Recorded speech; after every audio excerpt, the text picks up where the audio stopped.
ओम शांति। हाँ, वेलकम है आप सभी को।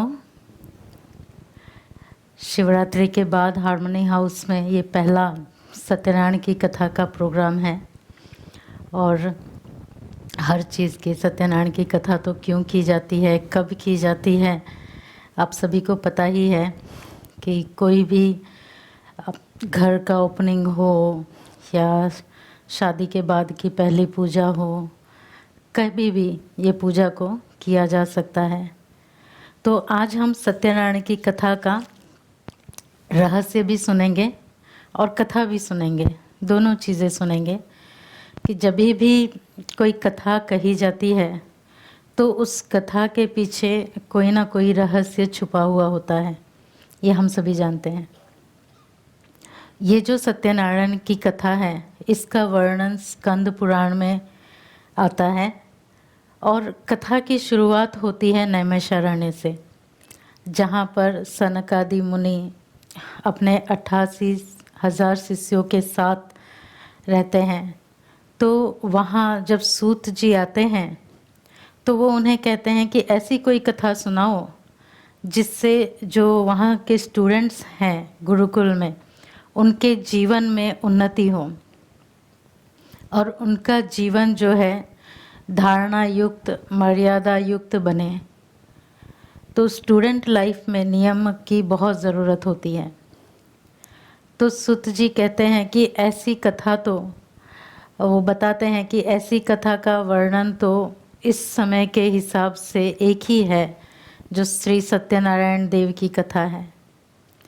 तो हर एक अध्याय को हम सुनेंगे और बीच बीच में रुककर हम उसका रहस्य भी जानेंगे। तो सूत जी बताते हैं कि ये कथा कैसे और कब कही गई। तो कहते हैं जब समय के अंत में, ना सृष्टि के समय के अंत में, नारद जी ऐसे ही परिक्रमा कर रहे होते हैं सृष्टि का और वो देखते हैं कि मनुष्य आत्माएं बहुत दुखी है, अशांत है, पापों से मुक्ति पाने के लिए चाहते हैं लेकिन कुछ कर नहीं सकते।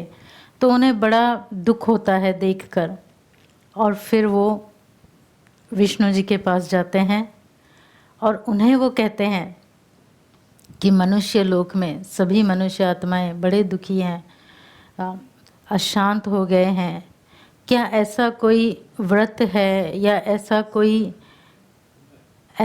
यज्ञ है जिससे आत्माएं इनसे मुक्ति पाए, या उन्हें कम से कम मेहनत और प्राप्ति ज़्यादा हो। आजकल तो यही चाहिए ना सभी को कम मेहनत, लाभ ज़्यादा। तो विष्णु जी कहते हैं है तो सही कथा, और ये एक ही कथा है जो सत्यनारायण व्रत जो धारण करता है। आप ये चीज़ को ध्यान पे रखना, हम इस चीज़ के ऊपर थोड़ा विस्तार से बाद में जाएंगे कि सत्यनारायण व्रत को जो धारण करते हैं उन्हें सभी दुखों से मुक्ति मिलती है। तब नारद जी पूछते हैं कि ये कथा कौन सी है और इसकी विधि क्या है। तो विष्णु जी उन्हें कथा की विधि, मुहूर्त और तैयारी सब चीज़ें बताते हैं। और फिर कथा जो है शिफ्ट होती है सूत जी जब सुना रहे होते हैं 88,000 शिष्यों को सनकादि मुनि के साथ। तो वहाँ पर बताते हैं कि सबसे पहले सूत जी बताते हैं पहले पहले जिसने इस व्रत को किया वो एक गरीब ब्राह्मण थे जिनका नाम था सदानंद।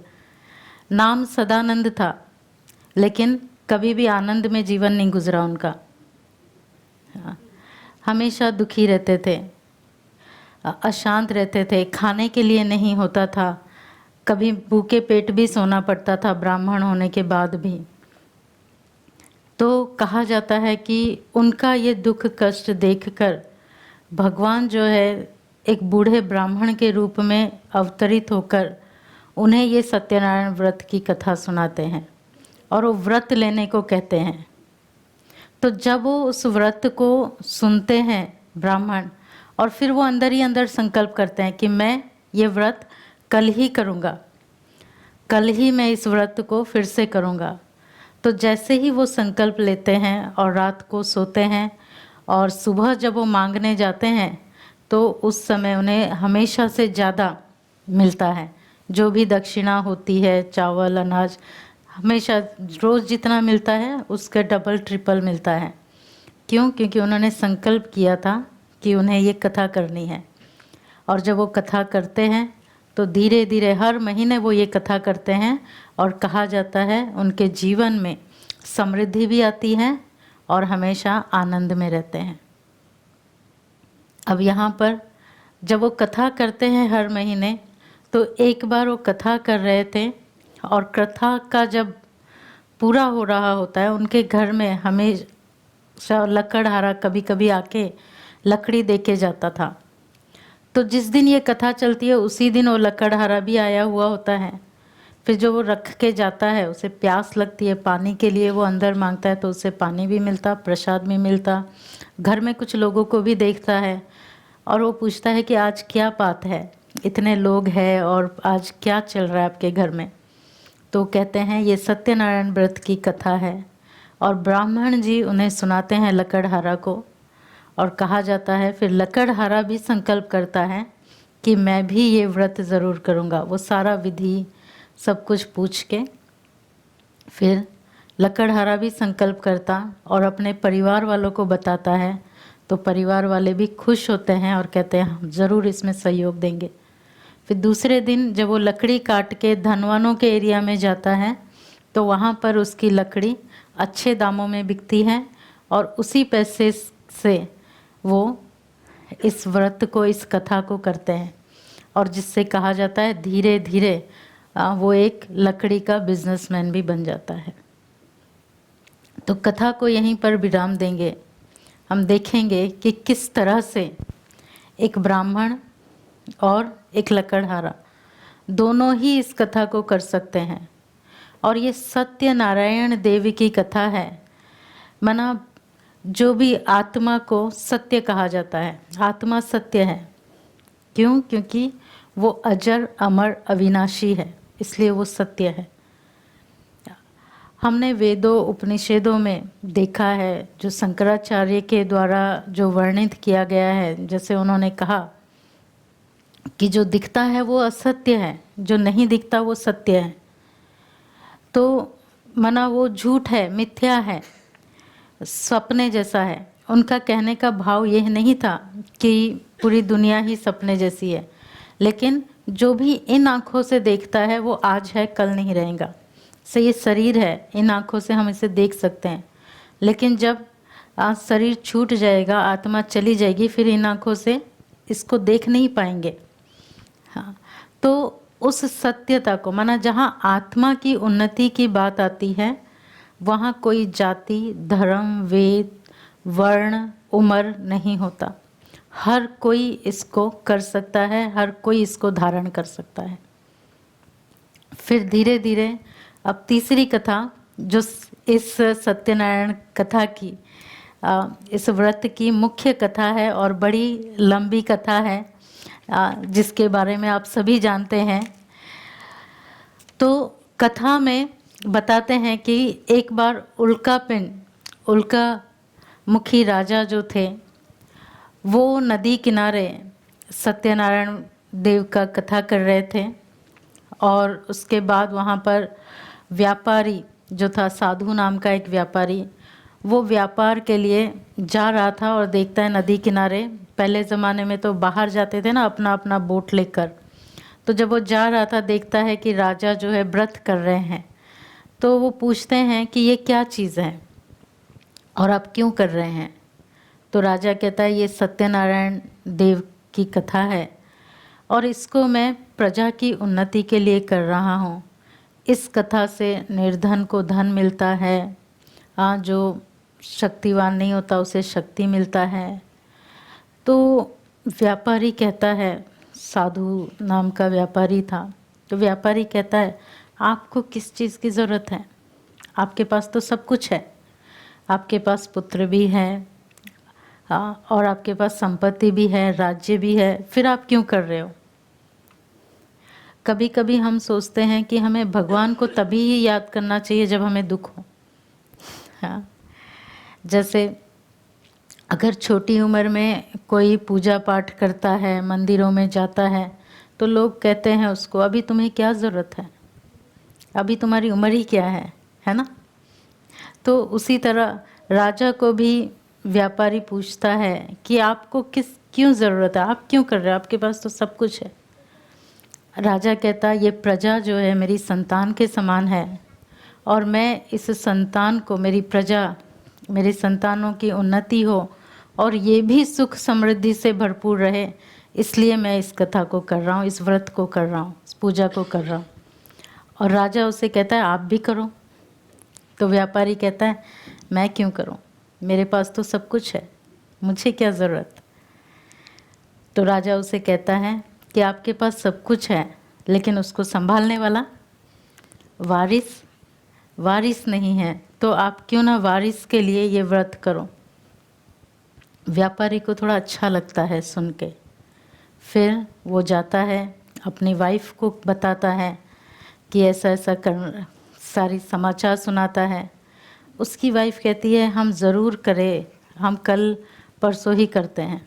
लेकिन व्यापारी कहता नहीं, अभी नहीं, पहले संतान की प्राप्ति हो जाने दो, फिर करते हैं।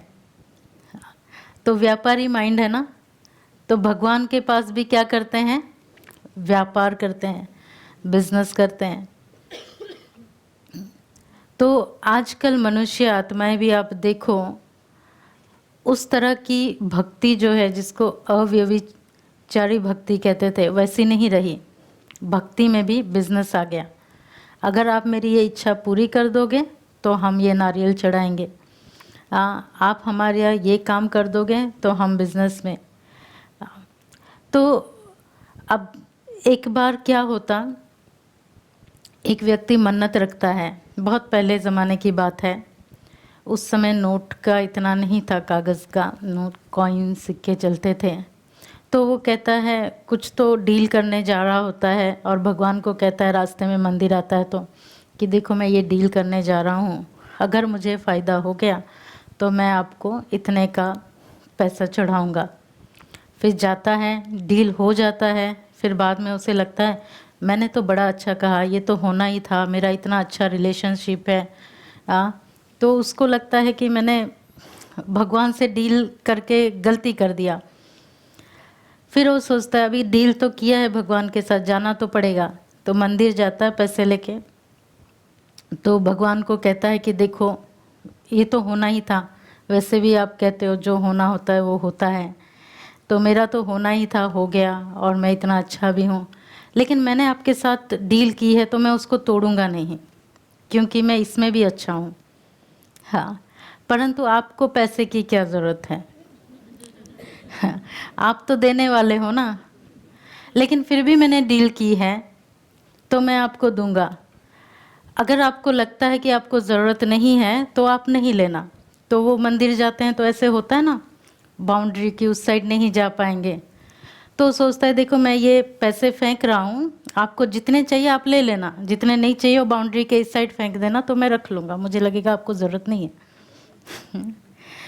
अब वो फेंकता ऐसे है कि ज़्यादा से ज़्यादा उसकी तरफ आए और कम उस साइड जाए। हाँ, फिर वो सोचता है देखो सच में भगवान को क्या ज़रूरत है, और हमारा कितना सोचता है, करके वो ले लेता है। अब ये एक दूसरा देख रहा होता है जो मन्नत लेने आया है, वो जाके भगवान को कहता है कितने मूर्ख लोग हैं, कैसे लोग हैं कि आपके साथ डील किया, दे ही नहीं रहे हैं, आपको इस तरह से दे रहे हैं, आपके ऊपर ऐसे फेंक रहे हैं। आप थोड़ी इन पत्थरों में निवास करते हो, ये तो मूर्तियां हैं ना, आपके इमेजेस हैं, लेकिन आप तो ऊपर रहते हो ना। मैं एक काम करता हूँ, मैं ऊपर फेंकता हूँ, आपको जो चाहिए वो रख लेना, जो नहीं चाहिए नीचे फेंक देना। तो वो सारे सिक्के जो है ऊपर फेंकता है, और क्या होता है, सबके सब नीचे आ जाते हैं। लगता है देखो भगवान कितना दयालु है, मुझे पता है वो कहाँ रहता है, मैं इतना अच्छे से जानता हूँ, इसलिए उसे पता है मुझे ज़रूरत है, इसलिए उसने कुछ भी नहीं लिया, सारा उठा के चला जाता है। तो हम भी क्या करते हैं, भगवान के साथ व्यापारी बन जाते हैं। पहले आप दो फिर देंगे। आज एक डॉल भी खरीदने जाओ, टेडी बेयर खरीदने जाओ इतनी बड़ी हाइट का, तो भी कितने पाउंड का आएगा? कितने पाउंड का आएगा? 100 के ऊपर आएगा? हाँ, आएगा ना। और हम एक जीता जागता बच्चा मांगते हैं कि आप हमें एक जीता जागता बच्चा दे दो, हमारे घर में वारिस, हम 50 पाउंड चढ़ा देंगे। उसके लिए 100 पाउंड का टेडी बेयर लेके आएंगे, लेकिन भगवान को कितना चढ़ाएंगे? तो व्यापारी माइंड, व्यापारियों के लिए कहा जाता है उन्हें सिर्फ 2 ही चीज़ आती है, कमाना और जमा करना। हाँ, तो फिर व्यापारी माइंड चलता और वो कहता नहीं, पहले बच्चा चाहिए, बाद में फिर देखते हैं। अब हो जाता है, बच्ची होती है, वारिस पैदा होती है। तो जैसे ही बच्ची होती है फिर वाइफ याद कराती है कि हमने सोचा था कि बच्ची होने के बाद, बच्चा होने के बाद हम करेंगे। तो फिर व्यापारी कहता है कि अभी नहीं, शादी हो जाने दो, शादी हो जाने दो, फिर हम कर लेते हैं। तो बच्ची बड़ी हो जाती है, टाल दिया, बच्ची बड़ी हुई, बड़ी हुई, अच्छा वर ढूंढा गया, शादी किया, घर जमाई लेके आए। शादी के पहले, शादी के 3 दिन पहले भी उसकी वाइफ याद दिलाती है कि शादी को 3 दिन बाकी है, क्या अभी हम कर लें कथा? तो व्यापारी कहता है नहीं, रुको ना, शादी तो हो जाने दो, अच्छे से एक चीज़ पर कंसंट्रेट करें। शादी हो जाती है, सब कुछ होता है, और जैसे ही शादी होती है फिर कुछ दिनों के बाद वो अपने दामाद को लेके बिज़नेस टूर पे फिर से निकल जाता है। और जैसे ही बिज़नेस टूर में जाता है, कमाई वगैरह करता है, और फिर कुछ समय के बाद उसे ख्याल आता कि मुझे अभी रिटर्न जाना है, अभी बहुत कमा लिया, अभी जाना है। और जब जा रहे होते हैं, वो रात को अपने नाव में होते हैं, बैठे हुए होते हैं, और यहाँ राजा के घर से 2 सिपाही चुरा के भाग रहे थे, और 2 चोर चुरा के भाग रहे थे, सिपाही उनके पीछे पड़े थे। तो ये देखते हैं 2 चोर कि सिपाही काफ़ी नज़दीक आ गए, तो ये क्या करते हैं, जो इनका बोट होता है, इनके बोट में सारा धन रख के चले जाते हैं, भाग जाते हैं।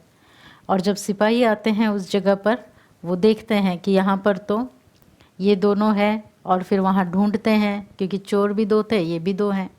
वहाँ ढूंढते हैं तो जो भी उन्होंने चुराया था वो सारा राजा के वहाँ का सब चीज़ें उनको मिलता है। अब उनको चोर समझते हैं, वो कितना समझाते हैं, लेकिन कहते हैं देखो, डिसीज़न तो हम नहीं लेंगे, वो तो राजा ही लेंगे, लेकिन हम अभी आपको ऐसे नहीं छोड़ सकते, आपको जाना पड़ेगा, हम आपको जेल में अभी डालेंगे, कारागार में। अब उन्हें कारागार में डाल दिया जाता। यहाँ पर ये 2 बहनें अकेली होती है, तो बहुत सारी धन संपत्ति तो होती है, परंतु रात को चोर आता, सारा चुरा के लेके चला जाता है। ये कंगाल हो गई होती हैं, और उस समय फ़ोन कुछ भी नहीं, या कहाँ गए हैं पता नहीं जो उनसे कम्युनिकेशन करे, कोई मदद नहीं करता। और माँ बेटी जो है घरों में जाके बर्तन करके कमा के चल रहे होते हैं। तो एक बार बेटी को आने में देर हो जाती है, तो माता जी पूछती हैं, लीलावती पूछती हैं कि आप इतना लेट क्यों हुई? तो बेटी कहती है कि जिनके घर में काम कर रहे थे उनके घर में कथा चल रही थी, तो उन्होंने प्रसाद के लिए रुकाया था, और सत्यनारायण की कथा कर रहे थे वो। तो तुरंत ही लीलावती को याद आता है कि हमने भी व्रत लिया था, संकल्प किया था कि करेंगे। तो वो सोचती है जो भी हो अभी, परंतु जब भी आए कथा तब करें, जो भी करें, परंतु अभी एक संकल्प करके वो दिया जलाती है, और जो भी उसके पास होता है उस समय उसी को ही भोग के रूप में लगाती है, और शुद्ध मन से सोचती है कि इस बार जैसे ही आएंगे कथा ज़रूर करेंगे। और जैसे ही ये वो सोचती है, वैसे ही वहाँ पर राजा को, जिस राज्य में वो लोग जेल में थे, उन्हें संकल्प, राजा को सपना आता है सत्यनारायण देव का कि तुमने जिन्हें बंद किया है वो चोर नहीं है। और जैसे ही राजा सपने से जागता है, उसे रियलाइज़ होता है कि कुछ तो गड़बड़ है, और वो उन दोनों को राज दरबार में बुला के उनका सामान और भी कुछ गिफ्ट आइटम्स देके उन्हें छोड़ देता है। हाँ। अब जैसे ही ये जाते हैं नदी किनारे अपना सब कुछ लेकर, लंगर उठाने ही वाले होते हैं कि क्या होता है कथा में, ब्राह्मण आ जाते हैं। देखता है साधु व्यापारी कि कोई ब्राह्मण आ रहा है, तो जैसे ही ब्राह्मण को देखता है वैसे ही उसका व्यापारी दिमाग चलता है कि ब्राह्मण आ रहा है तो क्या करे, कुछ ना कुछ तो मांगेगा या देना पड़ेगा। तो वो सब कुछ फटाफट छुपा लेता है, सब कुछ ढक देता है, छुपा लेता है कि कहीं ब्राह्मण कुछ मांग ना ले, और मांगे नहीं दिया तो ब्राह्मण नज़दीक आ जाता है। अब ब्राह्मण ऐसे ही ब्राह्मण पूछ लेता है कि इसमें क्या है आपके नाव में, तो कहता कुछ नहीं, ये तो पत्ते, सूखे पत्ते ऐसे सब हैं। तो ब्राह्मण क्या कहता, तथास्तु। और ब्राह्मण तथास्तु कह के वहाँ से निकल जाते हैं। जब ये लंगर उठाते हैं, नाव में बैठते हैं, देखते हैं ये तो काफ़ी हल्का हो गया है, हाँ कुछ लग ही नहीं रहा है। फिर खोल के देखते हैं जो भी उनका था कमाया हुआ धन संपत्ति, वो सारा जो है घास फूस पत्तों से भर गया होता है जो उन्होंने कहा था। तब उसको रियलाइज़ होता है कि ये कोई साधारण ब्राह्मण नहीं था। फिर जैसे ही रियलाइज़ होता है, ढूंढना शुरू करते हैं, भागते हैं उसके पीछे, हाँ, और ढूंढते हैं, भागते हैं, उस ब्राह्मण के सामने माफ़ी मांगते हैं, क्षमा मांगते हैं, और फिर ब्राह्मण जो है सब कुछ लौटा देता है। तो कथा को अब यहाँ पर विराम करके हम फिर से सुनेंगे। देखो, जीवन रूपी नया, जब भी जैसे ही रिटर्न जर्नी होती है, क्या होता है, सब कुछ हम सोचते हैं कि जब समय आएगा हम करेंगे, जब अभी समय नहीं है हमारा, हम टालते जाते हैं। कोई कहता है कि चलो आज सत्संग हो रहा है चलते हैं, तो कहते हैं नहीं आज तो समय नहीं है। फिर क्या कहते हैं, कहते हैं शायद भगवान की मर्जी नहीं है मैं आऊँ कह देते भगवान शायद नहीं चाहता है कि मैं जाऊँ। जब उसका बुलावा आएगा, अभी उसका बुलावे के लिए क्या वो प्रत्यक्ष होगा, क्या आपके घर में प्रकट होगा, किसी के थ्रू ही बुलाएंगा ना। लेकिन क्या करते हैं, समय नहीं होता है। और फिर जब रिटर्न जर्नी करनी होती है और रिटर्न जर्नी चालू हो जाती है, सोचते हैं कि जब सब कुछ हो जाए, सब निपट जाए, उसके बाद जाएंगे। लेकिन सबको निपटाने के चक्कर में क्या हो जाता है, हाँ खुद निपट जाते हैं हाँ, फिर क्या होता, सोचते हैं हम जाएं मंदिर में, लेकिन टांगे चलती है। जब चल पाते हैं तब समय नहीं था, तब गए नहीं। अच्छा चलो चल नहीं पाते हैं, जा नहीं पाते हैं, सोचते हैं कि कुछ सुनूं अच्छी बातें, लेकिन कान भी साथ नहीं देता। कुछ पढ़ूं, लेकिन आंख भी साथ नहीं देता। और ऐसी रिटर्न जर्नी में फिर, और उस चक्कर में हमने क्या किया, कभी भी अपना कुछ सफल ही नहीं कर पाए जीवन में। जब भी था कुछ भी नहीं है हमारे पास, कुछ भी नहीं है हमारे पास। तो जो भी हम सोचते हैं वो तथास्तु भगवान की तरफ से। हम कहते हैं शायद भगवान की इच्छा नहीं है मैं जाऊं, भगवान भी कहते तथास्तु हाँ। कि जो भी इच्छा होती है वो, भगवान तो हमारा माता पिता है ना, वो भी क्या कहेगा, जैसे बच्चों की इच्छा। तो व्यापारी फिर उसके बाद, क्योंकि आज मनुष्य आत्मा जो है, जैसे मैंने कहा, बुद्धि व्यापारी के जैसा बन गई है। कमाना और जमा करना, देने की आदत नहीं है। देखा ब्राह्मणों को, लगता है कहीं देना ना पड़ जाए, इसलिए डर गया कि दूं तो फिर मेरा ख़त्म हो जाएगा। इसलिए व्यापारी लोग, बनिया लोगों को लोग काफ़ी मजाक उड़ाते हैं। परंतु ये उस बनिया जाति की बात नहीं है, बल्कि एक मनुष्य आत्माओं की सोच की बात है कि हर एक की, कईयों की सोच कैसे बनिया जैसे हो गई है। एक बार एक बनिया जो है व्यापारी कहीं जा रहा था नदी किनारे से, उसका पाँव फिसलता है और नदी में गिर जाता है। नदी में गिरता है, उसे तैरना नहीं आता। अब वो बचाओ बचाओ चिल्ला रहा है। तो एक भाई वहाँ से गुज़र रहा था, वो देखता है कि अरे ये तो हमारा गांव का बनिया है। तो वो जो है उसको कहता है मेरा हाथ ले लो, नहीं अपना हाथ दे दो, मैं तुम्हें खींच लूँगा। लाओ अपना हाथ दो। तो बनिया हाथ बढ़ा ही रहा होता है। फिर जब वो कहता है अपना हाथ दे दो, तो उसको लगता है मैं क्यों दूँ। वो कहता है नहीं नहीं, मुझे बचाओ, मैं कुछ नहीं दे सकता। तो कहता है अरे अपना हाथ दो, मैं खींच लूँगा। नहीं नहीं, मुझे खींचो, लेकिन मैं कुछ नहीं दूंगा। अब उसको लगता है कि अरे ये तो बनिया है, ये तो देगा नहीं। फिर वो उसको कहता है अच्छा मेरा हाथ ले लो। तो कहता है हाँ वो ठीक है, लाओ। तो उसी तरह प्राप्त कहाँ मिलता है, कैसे मिलता है, हम सिर्फ लेना ही सोचते हैं। लेकिन हम जो भी कर्म करते हैं, जो भी करते हैं, उसका हम कितना परसेंटेज, कितना हिस्सा हम भगवान के लिए भी निकालते हैं, या दान पुण्य के लिए भी निकालते हैं, या हमेशा हमारे मन की सोच भी उतनी ही संकुचित रह गई है बनिए के जैसा। फिर आगे बढ़ते हैं कथा में।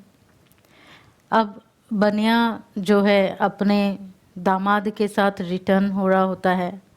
यहाँ पर लीलावती और कलावती जो माँ बेटी होती है, वो संकल्प करके कथा में होते हैं। और जैसे ही कलावती को पता चलता है कि उसका हस्बैंड और उसके पिताजी आ रहे हैं, तो क्या होता है, वो कथा के बीच में से ही उठ के चली जाती है और प्रसाद नहीं लेती है। मोह में इतना समय देखा नहीं और भाग जाती है। तो कहते हैं जैसे ही वो प्रसाद छोड़ के भाग जाती है, तो क्या होता है, पिताजी तो आ जाते हैं, लेकिन उसके हस्बैंड जो है दिखाई नहीं देते हैं, वो पानी में डूब जाते हैं। फिर वो ढूंढती है, सब ढूंढते हैं। फिर जाके बनिया और सभी लोग माफ़ी मांगते हैं और अंदर से फिर से संकल्प करते हैं।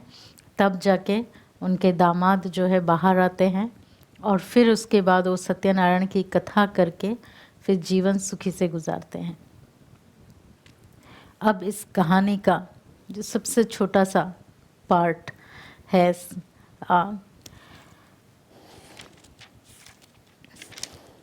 सबसे छोटा पार्ट इस कहानी का, कि कहा जाता है कि एक राजा एक बार शिकार के लिए गए थे, और वहाँ पर कुछ ग्वाले पेड़ के नीचे सत्यनारायण की कथा कर रहे थे। जब राजा रिटर्न हो रहा होता है, वो उन्हें प्रसाद देते हैं और कथा में बुलाते हैं। तो राजा उसका निरादर करता है और प्रसाद लेके फेंक देता है। तो जैसे ही प्रसाद फेंक दिया, कहते हैं वहाँ पर उसका जो भी राज्य होता है, सब होता है, सब कुछ चला जाता है। उसके परिवारजन भी कैद में चले जाते हैं, मृत्यु होना शुरू हो जाता है।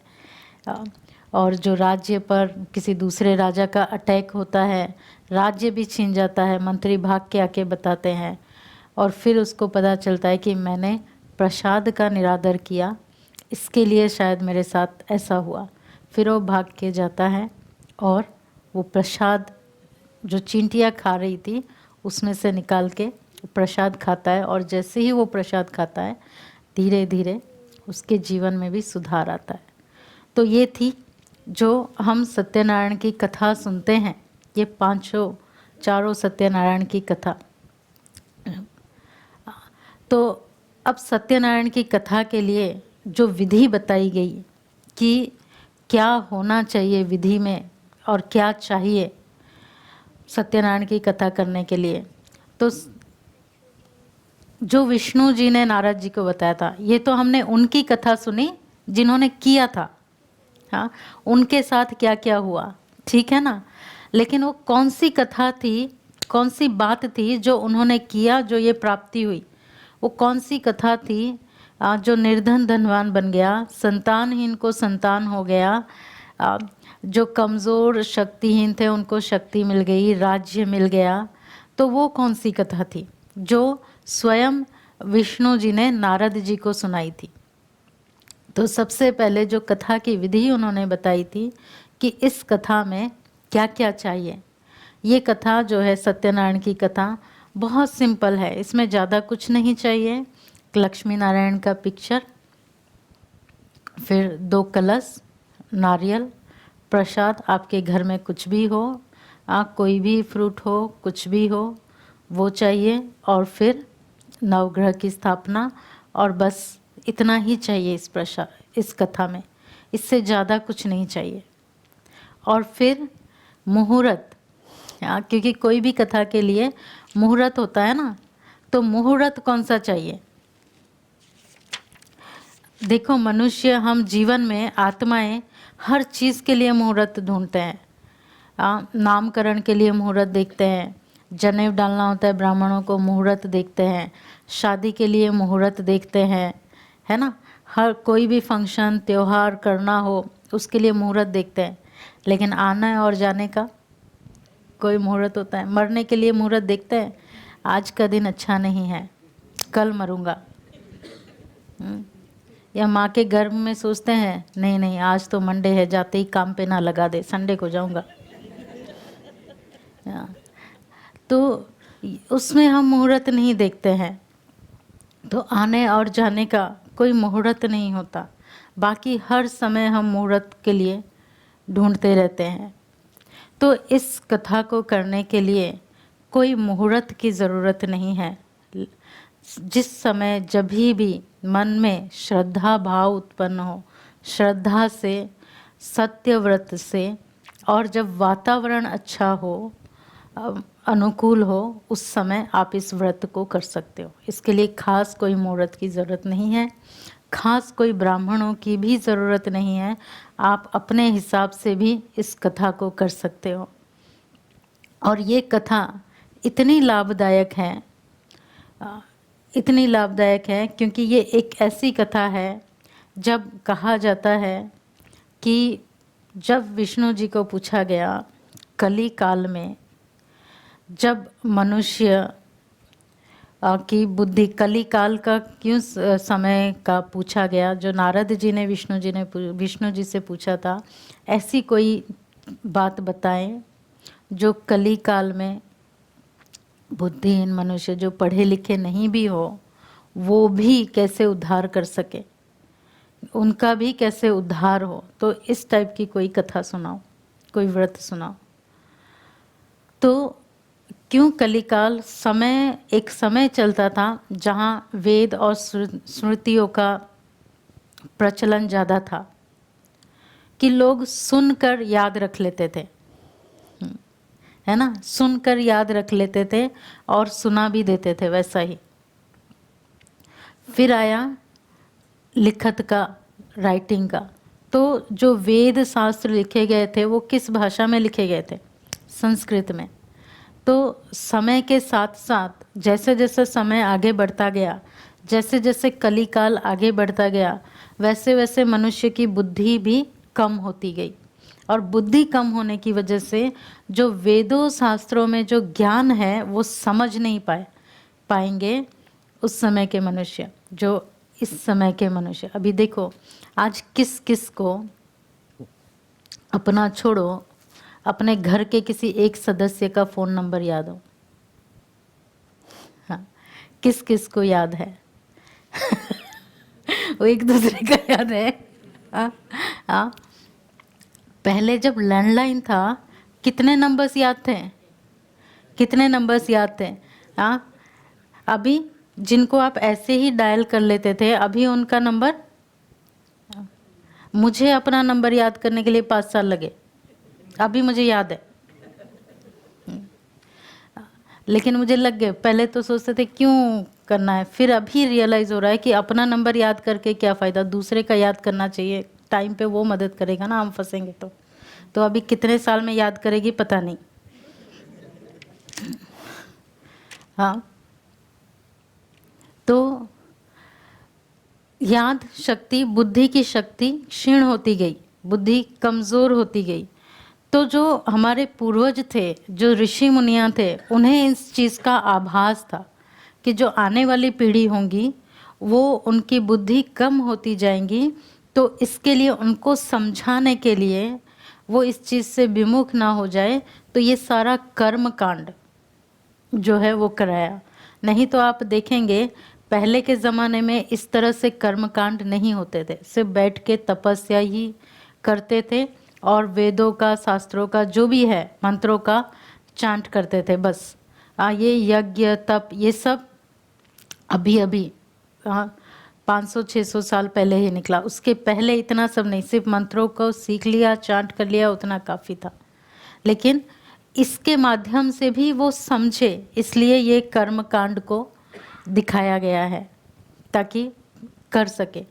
अब कौन सा व्रत करना है, कौन सी कथा करनी है, वो कौन सी बात है सत्यनारायण की जिसको करने से, जिसको जीवन में लाने से, जिसको धारण करने से, जो ओरिजिनल कथा है, जो किया उनका नहीं लेकिन उन्होंने जो किया उस कथा को, तो मैं बताएंगी कि अगर आप लोगों के सामने स्क्रीन पे एक इमेज जो मैं आप देखेंगे, ये कथा, ये फोटो के अंदर आप देखोगे सब कुछ समाया हुआ है।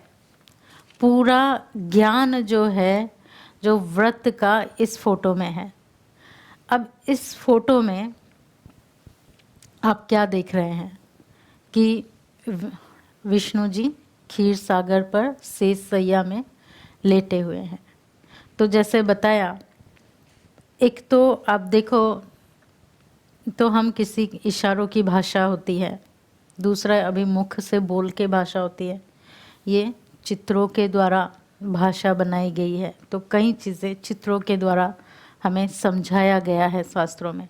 तो जो ऋषि मुनि थे वो इस चित्र में इस कथा का सारा सार डाला हुआ है कि हमें क्या करना है, वो सत्य कथा, वो व्रत कौन सा है जो हमें करना है और जिससे, इसी व्रत से, हाँ, निर्धन को धन की प्राप्ति, निसंतान को संतान की प्राप्ति, बुद्धि की प्राप्ति, जीवन में नियम कायदे कानून सब आएंगे। तो मैं भी मेरे सामने ये फ़ोटो खोल रही हूँ ताकि मैं क्लियर कर सकूँ। तो आप देखेंगे जैसे पानी के ऊपर, सागर के ऊपर विष्णु जी को लेटा हुआ दिखाते हैं। अब सागर के ऊपर कौन लेटता है? क्या सागर के ऊपर कोई लेट सकेगा? सागर के ऊपर कोई सो सकेगा? नहीं सो सकेगा ना। फिर उसके ऊपर क्या दिखाते हैं? शेष नाग दिखाते हैं। तो कौन निश्चिंत होकर सर के ऊपर नाग होगा तो सो पाएगा? एक घर में भी सांप घुस जाए तो सो सकेंगे क्या? हाँ, और जिसके सर के ऊपर नाग है तो नहीं नींद आएंगी ना। परंतु विष्णु जी को कितना निश्चिंत होकर शेष सैया पर लेटा हुआ दिखाते हैं। तो इसके पीछे का राज क्या है? ये संसार को भी संसार सागर कहते हैं, है ना। लेकिन विष्णु जी कहाँ लेटे हैं? क्षीर सागर में। क्षीर सागर माना सारा खीर खीर नहीं है, वो ऐसा संसार है, ऐसे संसार में वो है जहाँ पर सब कुछ गोल्डन एज होता है, जहाँ पर सब कुछ अवेलेबल होता है। दूध दही, यहाँ पानी भी बेचते हैं ना, पानी भी खरीदते हैं, बिल भरते हैं ना पानी का। पहले भरते थे, हम जब छोटे थे गांव साइड में भरते हैं क्या? नदी से ऐसे ही पानी लेके चले जाते थे, या तालाब से लेके चले जाते थे। लेकिन अभी 100 साल के अंदर देखो क्या क्या हो गया। पानी भी, जो प्रकृति की चीज़ें खरीदना पड़ रहा है, खरीदते हैं। तो वहाँ पर हर चीज़ फ्री में थी। दूध घी की जैसे कहें नदियाँ बहती थी। किसी को भी कोई भी चीज़ के लिए तकलीफ़ नहीं दिया जाता था, जानवरों को भी कभी तकलीफ़ नहीं दिया जाता था। सब यूनिटी में रहते थे, जहाँ एकता थी, सोने के महल थे, सभी सुख समृद्धि से भरपूर थे। तो ऐसी दुनिया को कहा जाता है, ऐसे संसार को क्षीर सागर कहा जाता है, जहाँ विष्णु जी रहते थे। और जो सांप दिखाया गया है ये प्रकृति है जो सहयोगी थी उस समय। तो प्रकृति हेल्पफुल थी, जो भी कहो, जो भी संकल्प करो, प्रकृति से सब कुछ मिलता था। प्रकृति को भी कभी हमें दुख देना नहीं पड़ा, प्रकृति भी हमेशा सुखदायी थी। तो इस संसार सागर में जो दिखाया गया है प्रकृतिमय विष्णु जी आराम से लेटे हैं, शांति से लेटे हैं। अब 4 भुजाएं दिखाते हैं विष्णु जी को। सो 4 भुजाएं क्या है? क्या किसी भी मनुष्य की 4 भुजाएं होंगी? अगर होगी तो क्या कहेंगे? एक बार क्या हुआ, एक भाई ने बड़ी तपस्या, एक भाई लकड़ी का कुछ वो बना रहा था, लकड़हारा था, और वो एक पेड़ के पास जाता है लकड़ी काटने। तो उस पेड़ में एक प्रेत होता है। वो प्रेत उसको कहता है कि ये तो मेरा घर है, तुम इसको नहीं काटो। तो लकड़हारा कहता है मुझे तो ज़रूरत है, मुझे काटना पड़ेगा, नहीं तो मैं भूखा प्रेत बन जाऊंगा। तो मैं तो काटूंगा, और तुम्हारे तो इस पेड़ के तो मुझे ज़्यादा पैसे मिलेंगे। तो प्रेत कहता है देखो, मैं है ना एक जादुई प्रेत हूँ, तुम मुझे कोई भी एक वरदान मांगो मैं दे दूंगा, और इसके बदले में तुम इसको छोड़ दो। तो वो कहता है अच्छी बात है, मैं अपनी वाइफ से पूछ के आता हूँ। तो जाता है वाइफ से पूछने। आप सभी भाई लोग पूछ के आए हो ना? अच्छा, साथ ही लेके आए, वेरी गुड। हाँ, तो जब वो जा रहा होता है पूछने, रास्ते में उसे अपना मित्र मिलता है। उसका दोस्त उसे कहता है कि भाई क्यों नहीं तुम एक राज्य मांग लो और उसके राजा बन जाओ, तुम्हारे पास सब कुछ होगा और तुम्हारी उन्नति होती रहेगी। तो वो कहता है हाँ, विचार तो अच्छा है, आइडिया तो अच्छा है, लेकिन मैं वाइफ से पूछूंगा। हाँ, अब जाता है अपनी वाइफ से पूछने। उसको अपनी वाइफ होशियार लगती है। तो पूछने जाता है तो वाइफ कहता है, और कहता है मित्र ने ऐसा कहा। तो कहा तुम्हारा मित्र तो बुद्धू है, उसको छोड़ो। देखो तुम इतना अच्छा काम करते हो, तो क्यों नहीं तुम, और तुम्हारा काम ज़्यादा फास्ट हो और तुम्हारा दिमाग और भी तेज़ हो जाए, तो तुम एक और सर और 2 हाथ मांग लो एक्स्ट्रा। तो तुम्हारा नाम भी हो जाएगा और अच्छे बड़े व्यापारी भी बन जाओगे। और तो कहता हाँ ये आइडिया अच्छा है। होशियार थी ना वाइफ तो गया प्रेत से मांग लिया उसने। अब 2 मुंडी और 4 हाथ हो गए। तो बड़ा खुश हुआ कि वाइफ बड़ी खुश हो जाएगी। अब जैसे ही गांव में एंट्री करे, लोग देख के डरने लगे कि राक्षस आ गया, राक्षस आ गया। हाँ, अब फिर क्या किया, अब राक्षस को कैसे गांव में रखेंगे ना, कोई पहचाना नहीं। फिर उसको मारना शुरू किया लोगों ने, मार मार के उसको अधमरा कर दिया। तो उसी प्रकार कि हम 2 हाथ 4 हाथ किसी के भी नहीं होते, 2 हाथ होते हैं, परंतु ये 4 हाथ दिखाए गए हैं। ये विष्णु चतुर्भुज लक्ष्मी नारायण का कंबाइंड स्वरूप है। 2 हाथ लक्ष्मी के, 2 हाथ नारायण के। तो दोनों ऐसे राज्य में, जो गोल्डन राज्य था, जिसको सतयुग कहा जाता है, जहाँ शेर और बकरी एक घाट में पानी पीते थे, जहाँ दूध घी की नदियाँ बहती थी, कोई भी चीज़ की कमी नहीं थी, वहाँ पर वो उस संसार में शांति से आराम से लेटे हुए हैं दोनों।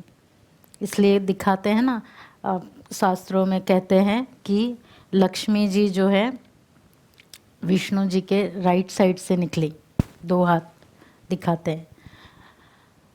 अच्छा, अभी फिर यहाँ जो पाँव दबा रहे हैं, दिख रहा है ना आपको, जो पाँव दबा रही है वो कौन है फिर?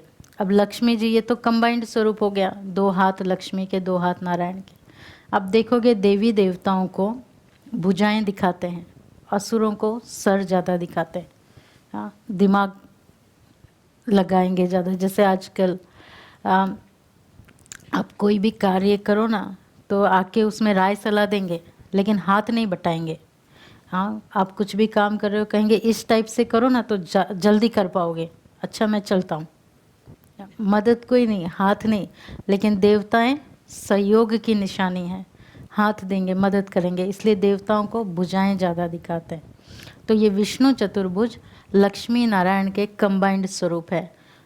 तो विष्णु, इसलिए विष्णु नाम लड़कियों को भी रखते हैं तो लड़कों को भी रखते हैं। तो ये इनका कंबाइंड स्वरूप। अब पाँव दबा रही है लक्ष्मी जी।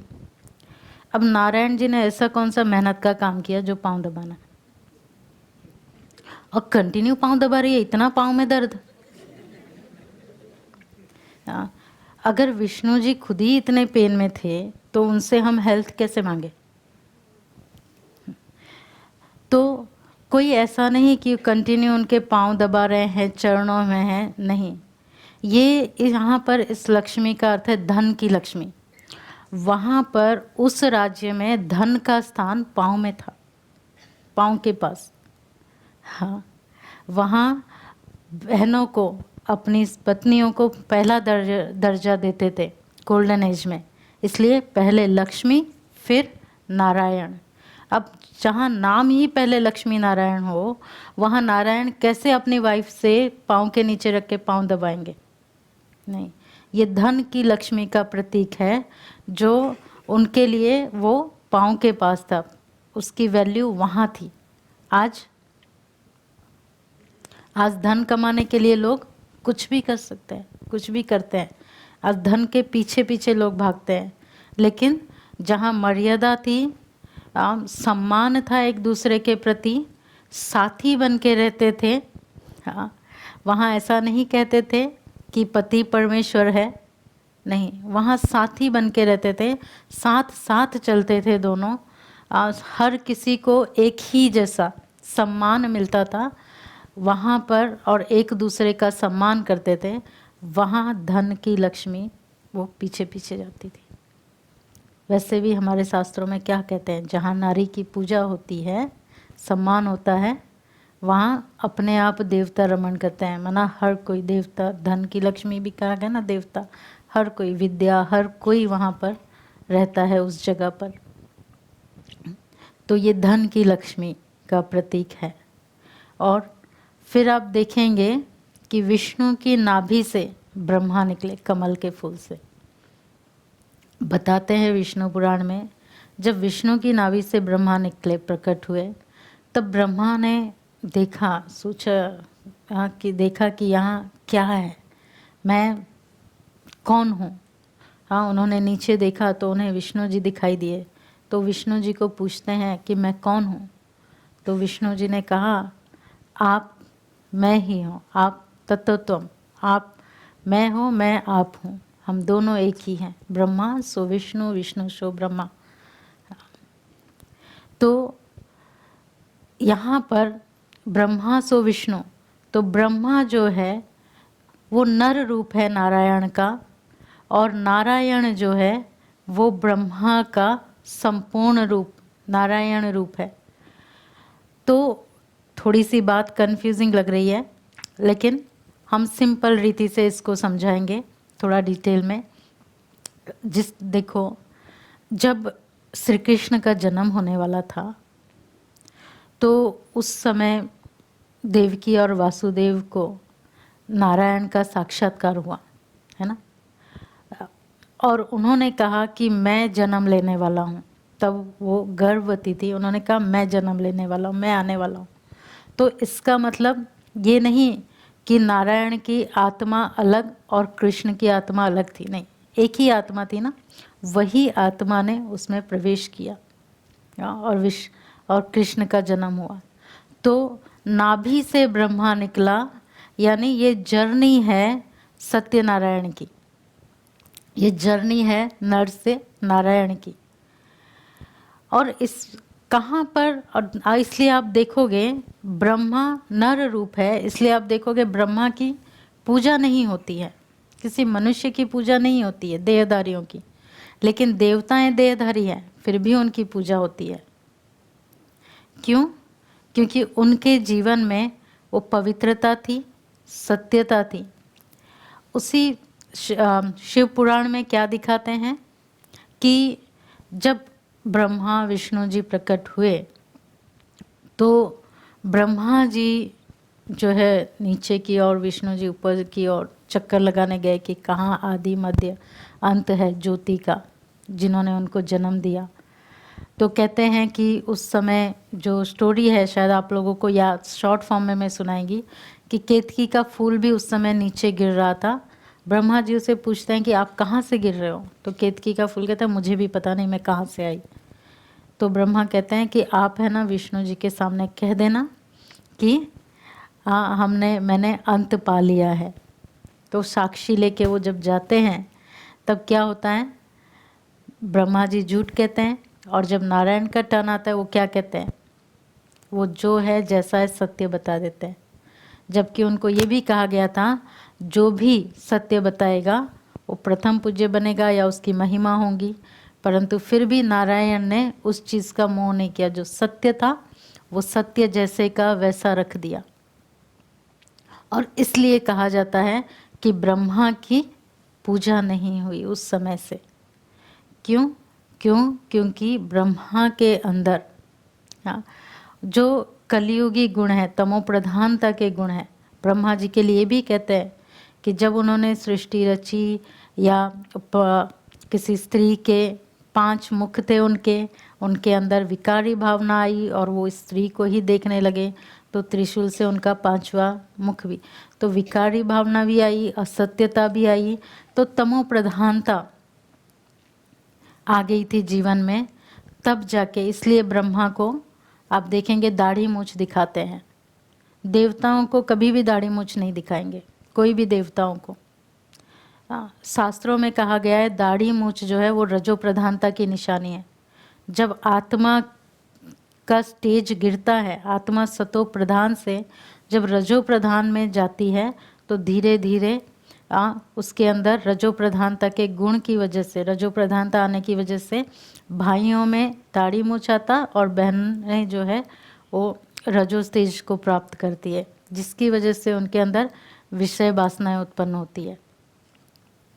तो ये जर्नी है। तो किस तरह से 5000 साल उसी विष्णु पुराण में ये भी दिखाया गया है कि सब जब उन्होंने ब्रह्मा जी जब प्रकट हुए तब उन्होंने सोचा कि ये नली के अंदर जाऊं क्या है देखने के लिए, जहाँ से मैं निकला हूँ।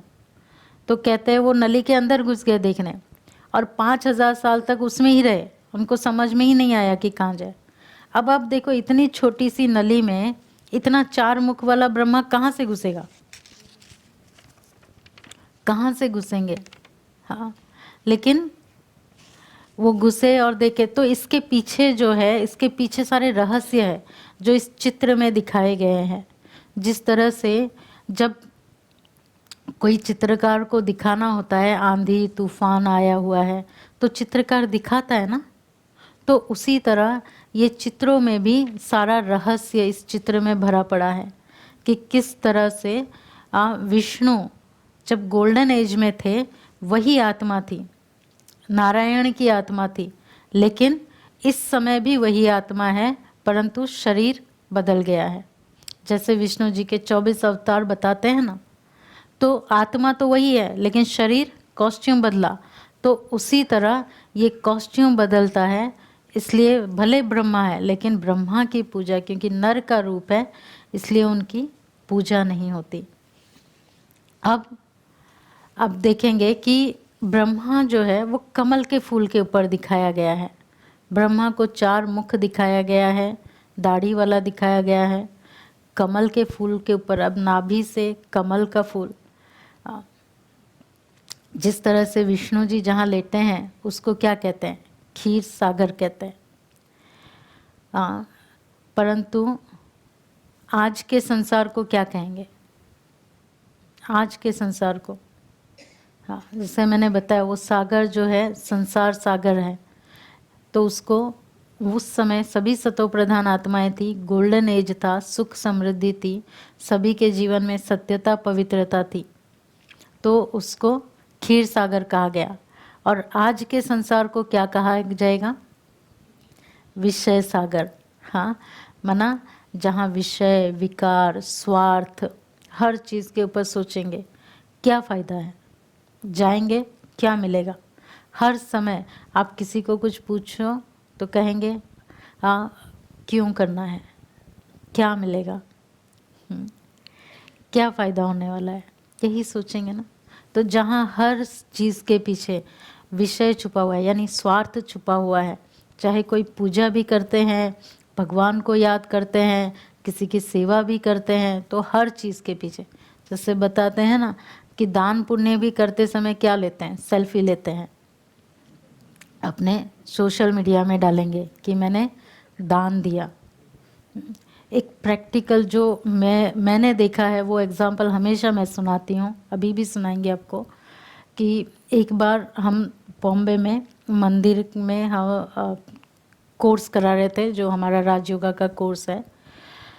तो एक भाई 2-3 बार आके वहाँ चक्कर लगाए, तो हमें लगा कि पता नहीं इसे क्या कुछ चाहिए क्या। तो किसी को हमने कहा पूछो, क्योंकि वो बार बार यहाँ चक्कर लगा रहे हैं।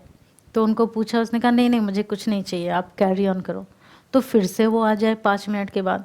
फिर मैंने ही पूछा कि भाई आपको कुछ चाहिए? तो उन्होंने कहा नहीं नहीं मुझे कुछ नहीं चाहिए दीदी, आप कैरी ऑन करो प्लीज़, मुझे कुछ नहीं चाहिए। फिर वो चले गए। फिर जब हमारा पूरा हुआ फिर वो वापस आए, और वापस आके ढूंढ रहे थे कुछ। तो हमने कहा कि आप कुछ ढूंढ रहे हो तो मुझे बताओ, क्योंकि हम यहाँ पर सफाई करके फिर सारा बिछा के बैठे हैं, तो मैं पूछूं कि कुछ आपका गुम हो गया है। तो उन्होंने कहा कि नहीं मेरा कुछ गुम तो नहीं हुआ, परंतु क्या है, मैं 2 साल पहले आया था ना, तो ये मंदिर बन रहा था, तो मैंने उस समय कुछ दान किया हुआ था और मैंने कहा था हमारे नाम का टाइल्स लगाना। तो बाकी सब जगह तो देख लिया, इधर देखना बाकी है लगा है कि नहीं।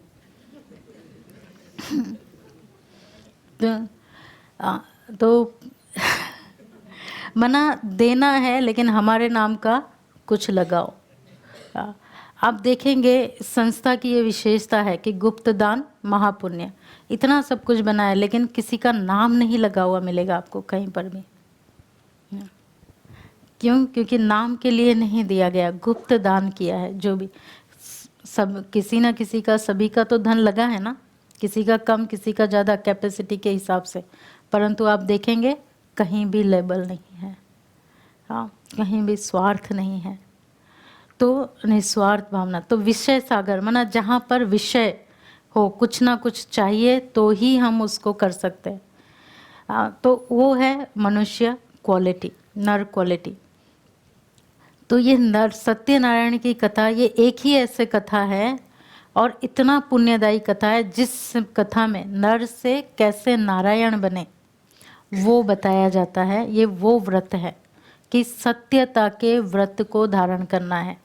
तो दिखाया विषय सागर में भी ब्रह्मा को दिखाया है, किसके ऊपर है? इस विषय सागर में कमल फूल के समान है, कमल फूल के समान। जब साधारण नर ब्रह्मा के तन में, जैसे शिव पुराण में कहा परम ब्रह्म कहा जाता है ना, ब्रह्मा विष्णु महेश एक ही के रूप है, परंतु इनके ऊपर जो परम ब्रह्म है, जो हम आरती में भी गाते हैं कि गुरुर ब्रह्मा गुरुर विष्णु गुरुर्देव महेश्वर। हाँ, लेकिन गुरुर साक्षात परम ब्रह्म। तो वो जो परम ब्रह्म है, हाँ, जब ऐसे कलयुग का अंतिम समय आ जाता है, आत्माएं दुखी अपने धर्म से बिछड़ जाती है। जैसे आपने कथा में देखा कि हर कैटेगरी के लोग थे, हर वर्ण के लोग थे।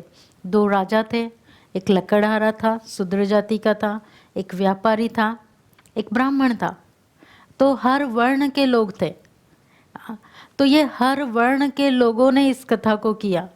मना जैसे मैंने पहले कहा कि आत्म उन्नति के लिए कोई वर्ण जाति भेद की भावना नहीं होती है, परंतु जब आत्मा अपने धर्म से हिल जाती है, अपने धर्म से बेमुख हो जाती है, तब जाके आत्मा जो है दुखी होना शुरू होती है।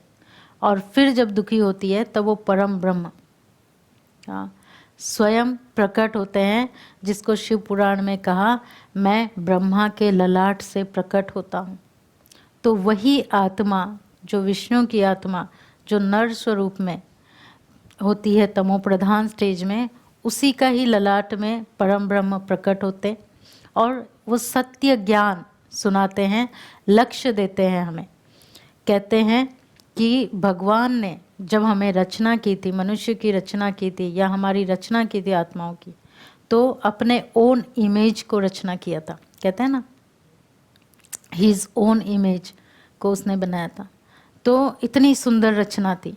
अब उसके बाद कहते हैं जब उसने मनुष्यों की रचना की, फिर उसने सोचा अच्छा अभी मेरे बच्चे नीचे जा रहे हैं, तो इनको देखभाल करने के लिए कहते हैं कि उसने प्रकृति की रचना की। तो प्रकृति की रचना क्यों की? प्रकृति की रचना करके भगवान ने उन्हें कहा कि देखो ये मेरे बच्चे हैं, आपको मेरे बच्चों की संभाल करनी है, जो भी ये संकल्प करे आपको इसको पूरा करना है।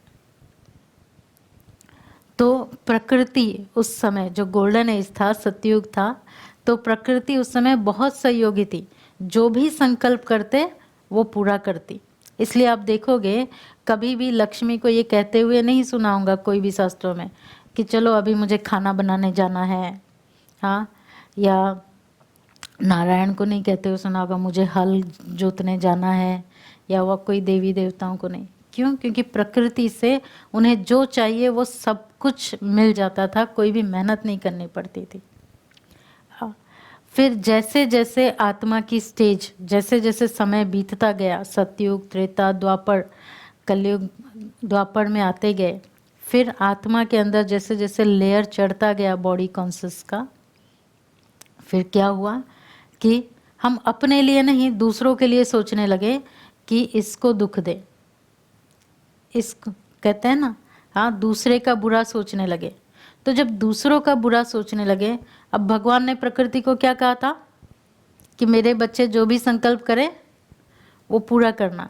अभी प्रकृति को पता ही नहीं कि ये बुरा किसके लिए मांग रहा है, उसको लगता है इसने संकल्प किया मना इसको ही चाहिए, हाँ।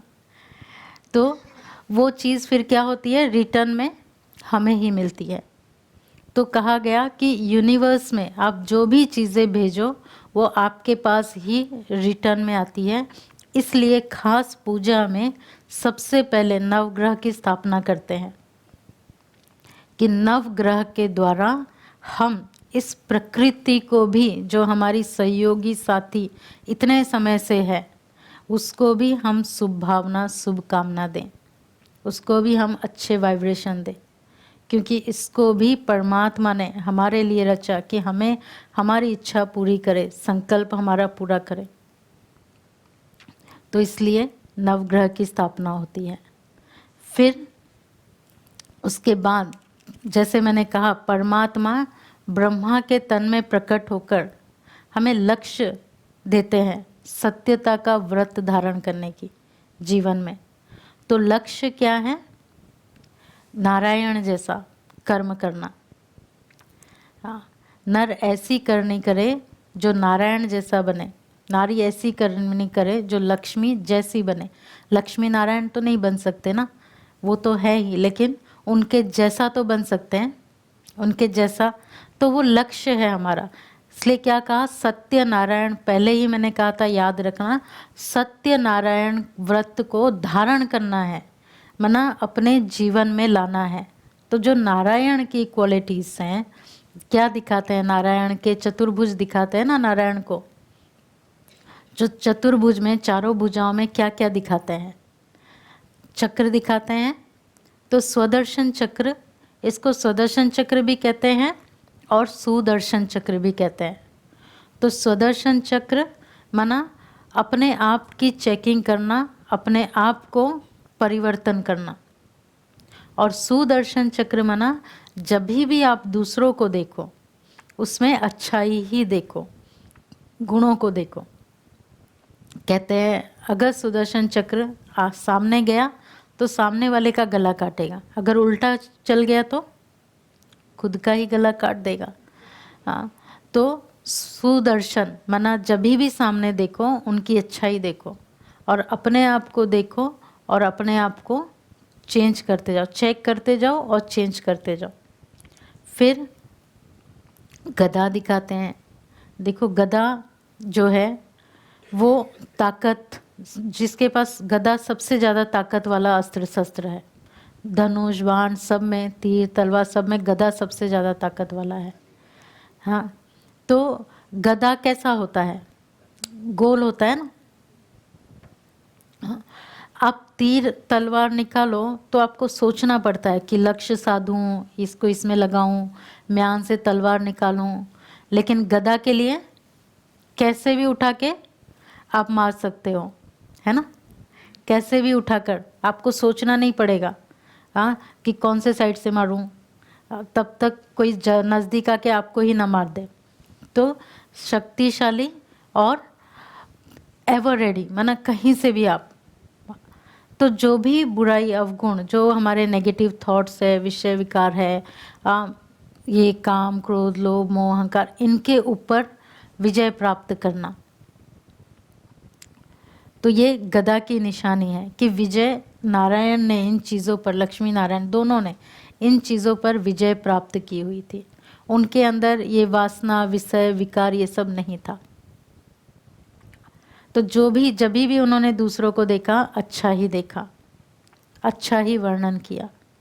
फिर कमल का फूल दिखाते हैं। तो कमल का फूल कहाँ खिलता? कीचड़ में खिलता है। कीचड़ में खिल के भी क्या होता है? कीचड़ से अलग रहता है। कीचड़ का प्रभाव उसके ऊपर बिल्कुल नहीं लगता। तो उसी प्रकार परमात्मा भी चाहते हैं कि इस संसार से अलग नहीं रहना है, बल्कि इस संसार में रहते हुए, परिवार में रहते हुए, सबके साथ रहते हुए अपना जीवन कमल फूल के समान निर्लिप्त बनाए। ट्रस्टी होकर रहें कि भगवान ने ये 4 या 5 जनों का जो आत्माओं को मेरे पास भेजा है, ये भगवान की अमानत है, मुझे इनकी संभाल करनी है, लेकिन है किसके? भगवान के हैं। तो मैं ट्रस्टी हूँ, तो मुझे भगवान की अमानत में ख़यानत नहीं डालनी है। तो ट्रस्टी बनकर संभाले, अलग नहीं रहना है। हाँ, इसी संसार में उन्हों के बीच, जैसे कमल का फूल, उसकी नाड़ी लगी हुई रहती है ना कीचड़ में, अलग नहीं रहती है, कीचड़ में लगी हुई रहती है, लेकिन वो फूल अलग खिला हुआ होता है। तो उसी तरह हमें भी वैसा ही जीवन जीना है। ये लक्ष्य, ये व्रत धारण करना है, जिससे ही नर से नारायण बन पाएंगे। फिर उसके बाद शंख बजाते हैं। कथा पूरी होने के बाद शंख बजाई जाती है ना, शुरुआत में और पूरा होने के बाद। तो क्या, जो भी अच्छी बातें हैं, हमें जो भी बातें आज अच्छी लगी, जो भी हमने अच्छा सुना, इसको क्या करना है? हमें शंख ध्वनि करनी है, हमें फैलाना है, औरों को भी सुनाना है। जो भी बातें हमें पसंद आई, हमें अच्छी लगी, तो अच्छी बातों को फैलाना है, अच्छी बातों का ही वर्णन करना है, सुनाना है दूसरों को। तो इसलिए शंख ध्वनि बजाई जाती है, शंख बजाया जाता है। तो ये लक्ष्य, ये धारण करना है हमें। ये कथा है कि सत्यनारायण व्रत की कथा, कि उस व्रत को सत्यता के साथ, इस नारायण के लक्ष्य को अपने जीवन में धारण करना है। तब जाके हमारे जीवन में सुख समृद्धि, जो भी चीज़ चाहिए उसकी प्राप्ति हो जाएगी। तो अब देखो विधि बताते हैं इसकी, जो भी उसमें होता है कि सबसे पहले जैसे कहा नवग्रह की स्थापना करते हैं। तो नवग्रह का तो मीनिंग समझा ना आपने, हाँ, कि नवग्रह की स्थापना क्यों की जाती है? क्योंकि हमें नवग्रह जो है वो इस यूनिवर्स का, ब्रह्मांड का, प्रकृति का प्रतीक है। तो हमें कभी भी प्रकृति के भी सहयोग को भूलना नहीं चाहिए। प्रकृति को भी हमें अपना साथी मानना चाहिए। पहले ज़माने में पानी वेस्ट नहीं करते थे, पेड़ पौधे नहीं तोड़ते थे। अगर किसी पेड़ को काटना भी हो तो उसकी पूजा करते थे, उससे माफ़ी मांगते थे, फिर जाके उसको उखाड़ते थे या निकालते थे। अभी तो सोच ही नहीं चलता। तो हमें उसको सहयोग, उसके लिए भी हमें शुभ भावना, शुभकामना भेजनी है। फिर उसके बाद जो है, जो विष्णु का प्रतीक है, विष्णु के कलयुग का प्रतीक, कलयुग में विष्णु जी की पूजा शिवलिंग के साथ साथ शालिग्राम के रूप में होती है, मिट्टी के शालिग्राम के रूप में होती है। तो उस विष्णु को, शालिग्राम को पंचामृत से स्नान कराते हैं। क्योंकि जब आत्मा नारायण से अपनी जर्नी करते करते नर के रूप में आ गई, जैसे जैसे कहा नर के रूप में, माना जहाँ पर वाइसेस आ जाते हैं, अवगुणों की प्रवेशता हो जाती है। जैसे देखो ब्रह्मा ने असत्य बोल दिया, ब्रह्मा की दृष्टि खराब हो गई, तो फिर उसको क्या करना पड़ेगा? स्नान कराना पड़ेगा पवित्र बनाने के लिए। तो पंचामृत से पवित्र उसका अभिषेक किया जाता है। जैसे पहले बताया ना, ऋषि मुनियों ने कर्म कांड दे दिया कि इस बहाने से जो आने वाली पीढ़ी कम से कम कुछ समझे। तो ये जो भी चीज़ें हम कर रहे हैं, इसके पीछे कुछ ना कुछ रहस्य छुपा हुआ है, ऐसे ही नहीं करना होता है। तो स्नान पंचामृत से, पंचामृत में क्या क्या होता है? शुगर होता है, मधुरता। तो जीवन में मधुरता की बहुत ज़रूरत है। आज क्या होता है, सत्यता को भी क्या करते हैं, कड़वाहट से बोल देते हैं, और फिर कहते हैं सच से तो कड़वा ही होता है। अरे आपको कोई इंजेक्शन, आपको कोई कैप्सूल का निकाल के दवाई खिला दे तो जितनी कड़वी दवाई उतना कोटेड होता है। हाँ, इंजेक्शन दिया जाता है लेकिन पिलाया नहीं जाता, बहुत कड़वा होता। तो सत्यता को भी हाँ मर्यादा युक्त मधुरता से उसका वर्णन हो। तो जीवन में मधुरता की कमी है, तो वो मधुरता वापस आए। फिर हनी जो होता है, शहद कहते हैं जिसको, वो कैसे बनता है? फूलों के रस से ना, सारे फूलों का रस होता है। तो सभी दिव्य गुण जीवन में आ जाए, जीवन में धारण करना है, उससे अभिषेक, उससे स्नान कराना है, मना वो जीवन में लाना है। ऊपर डालते हैं ना, मना धारण करना है हमें। अब हर गुण, हर क्वालिटी को अपने जीवन में धारण करना है। फिर क्या डालते हैं? दूध होता है उसमें। तो दूध प्योरिटी और पवित्रता का प्रतीक होता है। तो जीव पवित्रता, दूध, कच्चा दूध, उसको पवित्र माना जाता है। कहीं भी अपवित्र कुछ भी हो जाता है तो दूध छिड़कते हैं। मुझे याद आता है हमेशा, अभी तो समय में थोड़ा सा जल्दी पूरा करेंगी। तो एक बार हम हमारे गांव में थे और हम तो उस समय स्कूल में जाते थे। तो जो ग्वाला थे उनके, वो हमारे दूध लेके आते थे रोज़।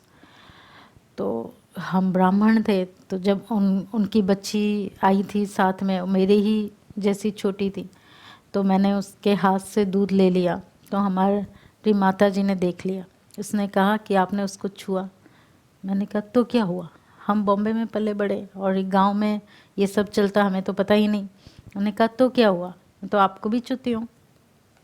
तो कहा वो ब्राह्मण नहीं है, तुम अभी वहाँ से सीधा जाओ तालाब में, पूरा बाल सहित डुबकी लगा के फिर आना घर में। मैंने कहा अरे वो दूध दे रही है, वो हम पीते हैं, उनके घर का दूध आता है, वो लेके आते हैं, वो सब छू लिया तो आप मुझे स्नान कराने भेज रहे हो। तो बोला हाँ, दूध प्योर होता है, कच्चा दूध है ना वो प्योर होता है। तो माने तो नहीं, जाना पड़ा, स्नान करके आई मैं। तो कच्चा दूध प्योर होता है, कहीं भी कुछ हो जाता है डाल देते हैं। तो दूध शुद्धता का, पवित्रता का। तो जीवन में पवित्रता, शुद्धता, हर किसी के प्रति संकल्प में शुभ भावना होना, वो है पवित्रता। अपने लिए भी अच्छा सोचना, दूसरों के लिए भी अच्छा सोचना, वो है प्योरिटी। और फिर घी। हाँ, तो घी मना सभी गुणों का। हाँ, क्या कहा? हाँ, तो घी मना सभी गुणों का, सभी शक्तियों का सार। घी में शक्ति होती है ना, ताकत होती है। और फिर साथ में दही। देखो दही कैसे जमती है, दही कैसे जमती है। हाँ, दही के लिए पुरानी दही डालते हैं ना, खटास डालते हैं, कल्चर कहते हैं, तो दही उसी से जमती है। तो उसी तरह पुरानी दही का डालनी पड़ती है। तो हमारे जो पुराने से पुराने संस्कार, माना कौन है हमारे पुराने से पुराने संस्कार? देवी देवताएं। हाँ, जो हमारे पूर्वज हैं, ये हैं लक्ष्मी नारायण, जिनका राज्य था इस धरती पर, जिन्होंने जीवन जी के दिखाया। श्री लक्ष्मी नारायण है, राम सीता, ये देवी देवता, ये हमारे कल्चर है, इनकी संस्कृति, ये सब हमारा कल्चर है।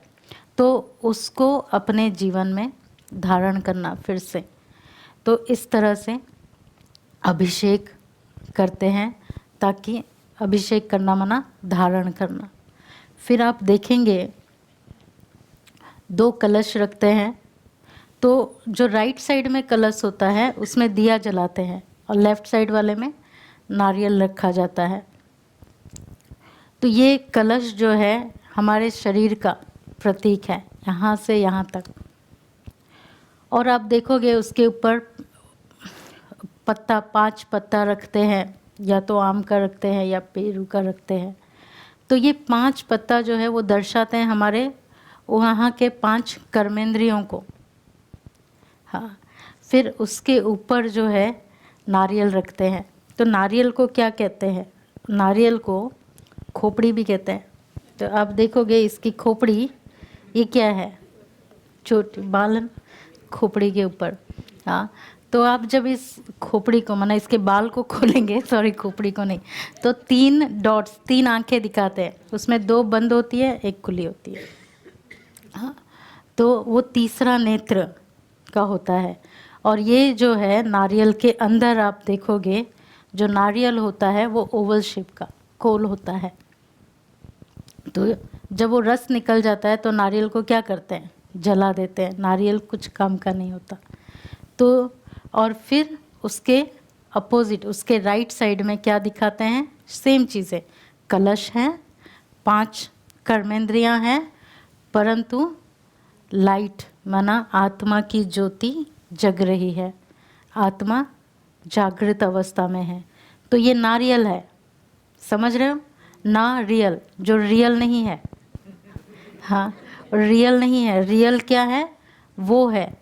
तो ये जर्नी है, नर से नारायण की जर्नी है। और यही कथा है सत्यनारायण की, कि ये हमारा लक्ष्य है। हमको यहाँ से वहाँ जाना है, इस देह को हमको भूलना है, और तीसरा नेत्र को जागृत करके जो हमारे अंदर गुण क्वालिटीज़ है उसको जागृत करना है। और ये बाहर का जो दिख रहा है इसको हमको यही सोचना है ये है ही नहीं। तो आत्मा जो रियल है ये आत्मा है। तो इसलिए हमेशा उसको राइट साइड में ही रखते हैं। क्यों? क्योंकि वो राइट है। हाँ, ये रियल नहीं है, ये ना रियल है, वो दीपक है, ज्योति है। तो दीपक जगाते हैं। देखो आजकल तो इलेक्ट्रिक ये वो दीपक भी जला लेते हैं, लेकिन दिया की विशेषता क्या होती है? दीपक की विशेषता क्या होती है? वो एक तो रोशनी भी फैलाता है, और एक दीपक से आप दूसरा दीपक भी जला सकते हो। हाँ, इलेक्ट्रिक कैंडल से आप दूसरा इलेक्ट्रिक कैंडल नहीं जला सकते, लेकिन एक दिए से दूसरी, एक ज्योति से दूसरी ज्योति जगा सकते हो। तो जब हमारी ज्योति जागृत होंगी तब हम दूसरों की ज्योति भी जगा सकेंगे। माना हमारे अंदर गुण क्वालिटीज़ होंगे तो वो हम दूसरों को भी दे सकेंगे।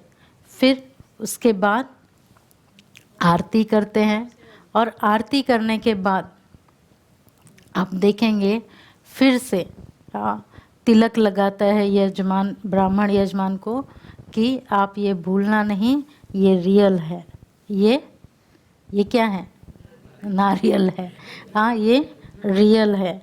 तो ये अंधकार से रोशनी की जर्नी है, असत्य से सत्य की जर्नी है, नर से नारायण की जर्नी है, जो स्वयं परम ब्रह्म ब्रह्मा के ललाट से प्रत्यक्ष होकर हमें हमारा लक्ष्य याद दिलाते हैं, और लक्ष्य को कैसे प्राप्त करना है वो विधि भी बताते हैं, और लक्ष्य क्या है वो भी बताते हैं। तो अभी हम इस कथा को यहीं पर विराम देंगे, और सभी कहेंगे श्री सत्यनारायण देव की जय। और फिर आप सभी, हम आरती करेंगे सभी मिलकर, और आरती के बाद जैसे सत्यनारायण की कथा में प्रसाद मिलता है, आप सभी को प्रसाद भी मिलेगा, ब्लेसिंग्स में मिलेगा, सब कुछ मिलेगा।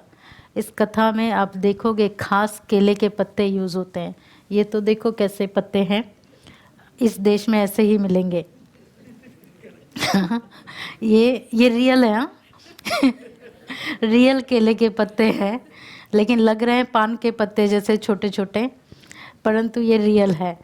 तो केले की विशेषता आप देखो, केले में कभी कीड़ा नहीं लगता, केले का कोई बीज नहीं होता है, और केले का फल भी यूज़फुल है और उसका बीज तो होता ही नहीं, उसकी हर डाली हर चीज़ उसका यूज़फुल है।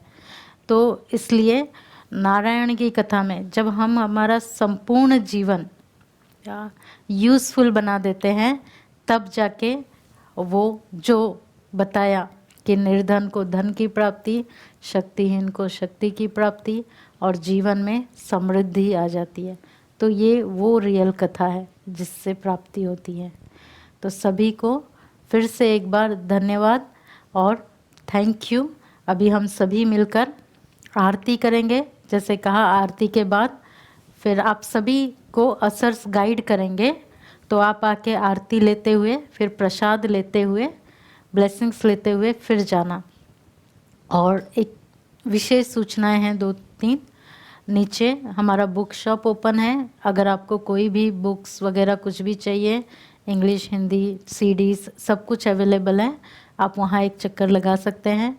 और कल जो है इंग्लिश में पॉजिटिव थिंकिंग कोर्स शुरू हो रहा है 7:30 बजे से।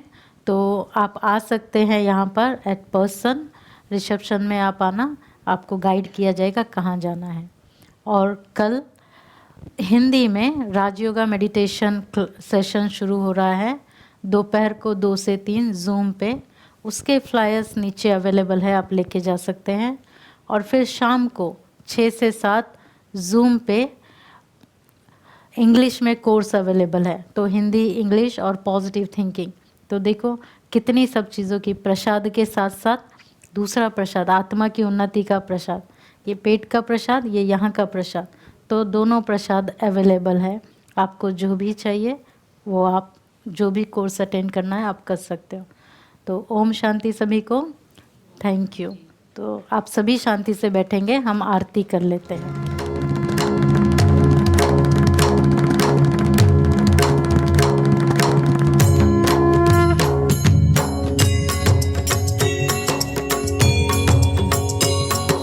जय लक्ष्मी रमणा, श्री जय लक्ष्मी रमणा, सत्यनारायण स्वामी, सत्यनारायण स्वामी, जनपातक हरणा। ओम जय लक्ष्मी रमणा, रत्न जड़ित सिंहासन, अद्भुत छवि राजे, स्वामी अद्भुत छवि राजे। नारद करत निरांजन, नारद करत निरांजन, घंटा ध्वनि बाजे। ओम जय लक्ष्मी रमणा, प्रगट भये कलि कारण, द्विज को दर्श दियो, स्वामी द्विज को दर्श दियो। बूढ़ो ब्राह्मण बन कर, बूढ़ो ब्राह्मण बन कर, कंचन महल कियो। ओम जय लक्ष्मी रमणा, दुर्बल भील कराल, इन पर कृपा करी, इन पर कृपा करी। चंद्रचूड़ एक राजा, चंद्रचूड़ एक राजा, तिनकी विपत्ति हरी। ओम जय लक्ष्मी रमणा, वैश्य मनोरथ पायो, श्रद्धा तज दीनी, स्वामी श्रद्धा तज दीनी। सो फल भोग्यो प्रभु जी, सो फल भोग्यो प्रभु जी, धीर स्तुति कीनी। ओम जय लक्ष्मी रमणा, भाव भक्ति के कारण छिन छिन रूप धरो, स्वामी छिन छिन रूप धरो। श्रद्धा धारण कीनी,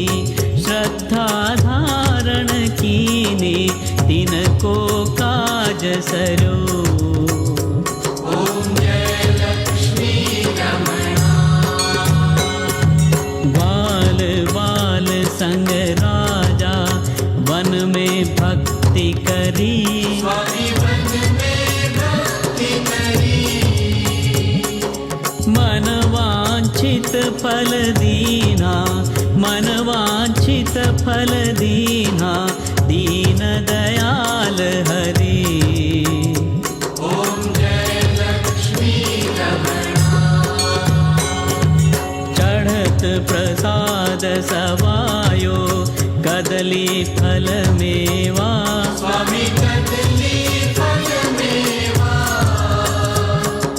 धूप दीप तुलसी से धूप दीप तुलसी से राजी सत्य देवा ॐ जय लक्ष्मी रमणा।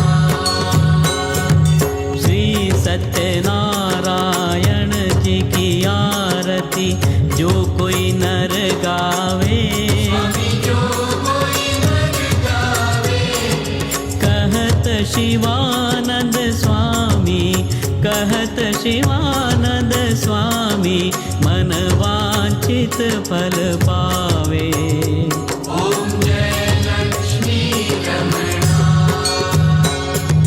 जय लक्ष्मी रमणा। श्री जय लक्ष्मी रमणा। सत्यनारायण स्वामी सत्यनारायण स्वामी जनपालक करणा। ॐ जय लक्ष्मी रमणा। ॐ जय लक्ष्मी रमणा। ॐ जय लक्ष्मी रमणा।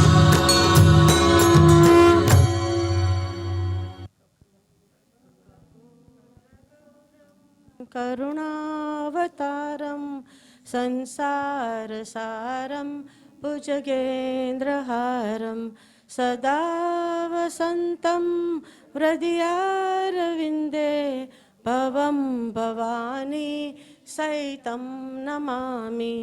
मङ्गलं भगवान् विष्णु मङ्गलं गरुडध्वज मङ्गलं पुण्डरीकाक्षो मङ्गलायतनो हरि।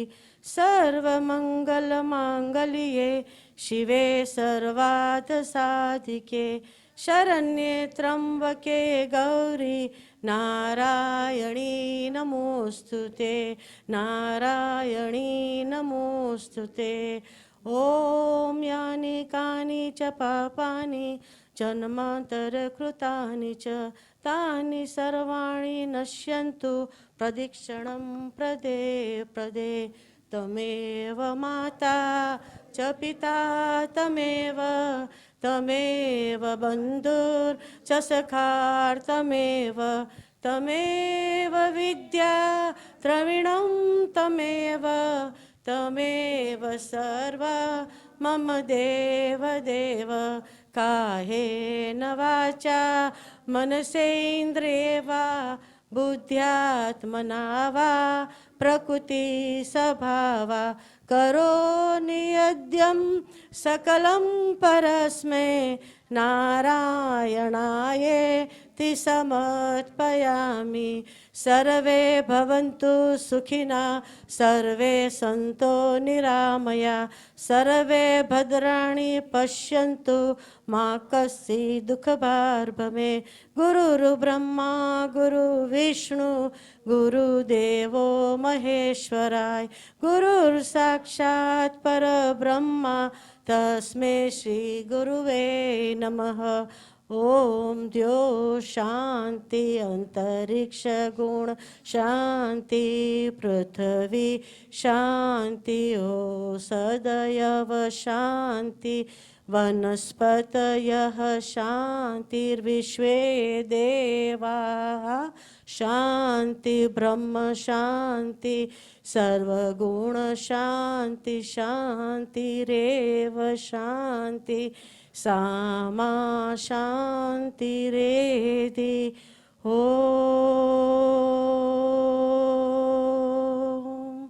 शांति शांति शांति हरि ओम तत्सत् ब्रह्मार्पणमस्तु बोलियो सत्यनारायण देव की जय ओम शांति शांति शांति ओम शांति। सभी बैठ जाएं, फिर जैसे जैसे असेस गाइड करेंगे